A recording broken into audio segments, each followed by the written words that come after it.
So I went for a walk today, which might not sound the most monumental news, but we are in the middle of a lockdown as I record this, and a lot of the good habits that we have in normal times can very easily go by the wayside.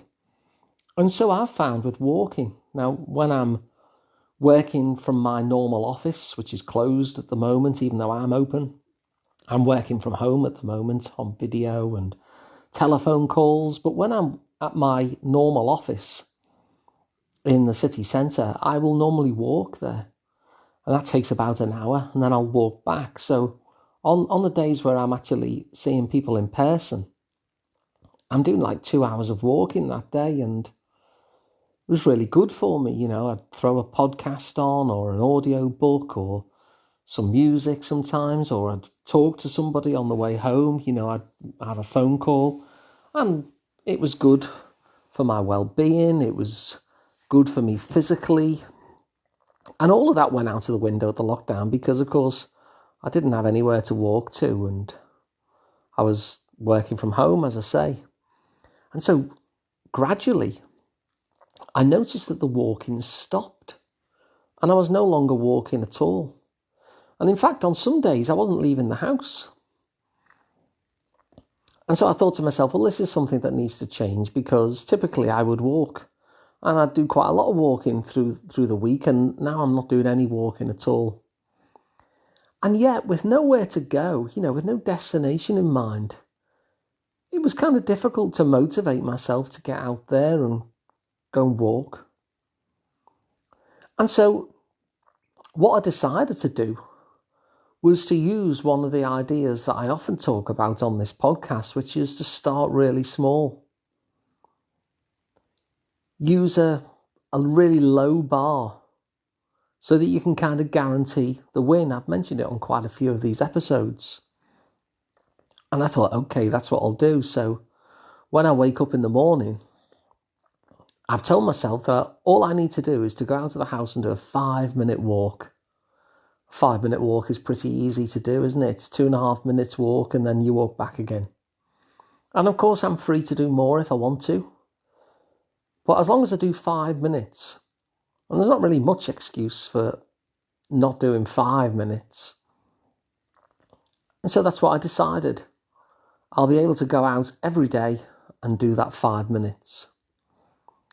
Now, I was actually out for 40 minutes because that's how it sometimes works. Sometimes on these really tiny goals that we set ourselves, just meeting the goal is enough to win on that day. And yet sometimes once we're out, once we've done the kind of very low target that we set ourselves, sometimes we fancy carrying on. And I had an audio book on, and it was a nice day today, and I decided, well, I'll keep on walking. I'll keep on walking until I'll start to get a little bit fed up. And by the end of the walk, I'd done 40 minutes. But after 5 minutes, I'd already won. And so I don't know, if tomorrow I can't really be bothered, I can at least drag myself out of the house and walk for 2.5 minutes and then come back again. And I've done what I've set out to do.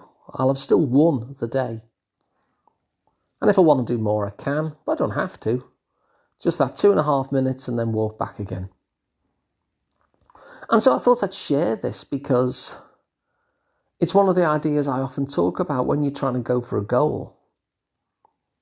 To choose a really tiny goal and just keep with the tiny goal and ensure that you become a winner, that you feel like someone who is successful at the thing that you're attempting, and that you can actually engineer that yourself by making success small.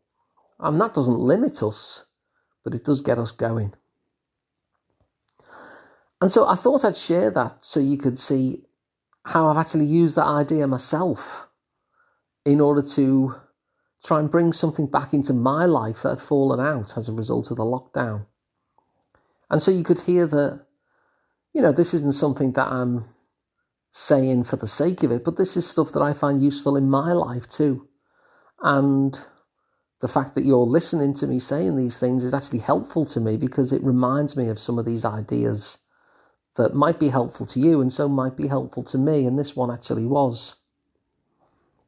And the other reason I wanted to share it with you is because we often have a good sense, don't we, of, we often have ideas about what might be helpful for others. And I'm sure that people come to you with issues all the time, friends, relatives, or whatever. People tell us things, don't they, about what's going on.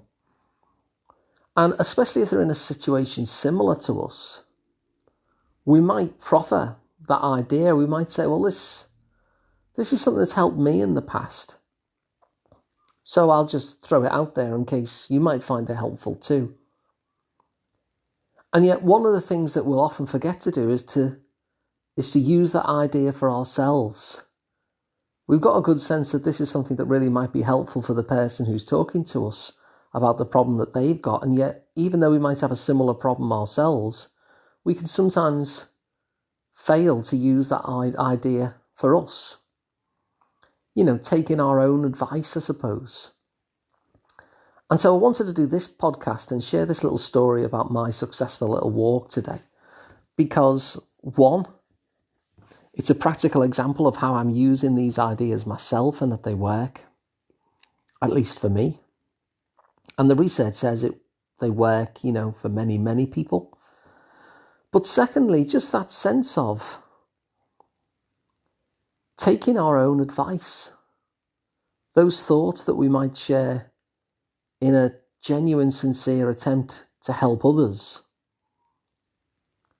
they tend to be things that would probably work for us. And that's why we're sharing the idea, because we either have an instinct that they'd work for us, or we've actually experienced that they do work for us.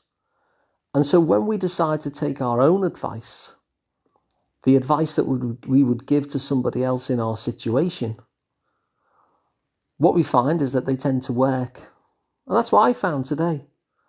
So I had a lovely walk, got a bit of sun on my back, got some fresh air, a bit of exercise, a bit of different scenery, even walked through the park at one point. So I was surrounded by trees and green and the odd dog. And so it was a good experience. And it was a good experience simply because these ideas of starting tiny really, really help.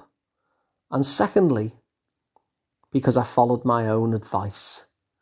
And following your own advice is a pretty good idea in itself. So if you found this useful, please spread it around so other people can find it useful too. You can subscribe completely free to the podcast wherever you get your podcasts from. You can watch it on YouTube at asliceoftherapy.com. And you could work with me. I'm Alun Parry from the Liverpool Psychotherapy practice. You don't have to be from Liverpool. You can be from anywhere, because I do work online and by telephone call as well. And if you want to check out the website, that's liverpoolpsychotherapy.co.uk. Thanks for listening, and I'll see you tomorrow.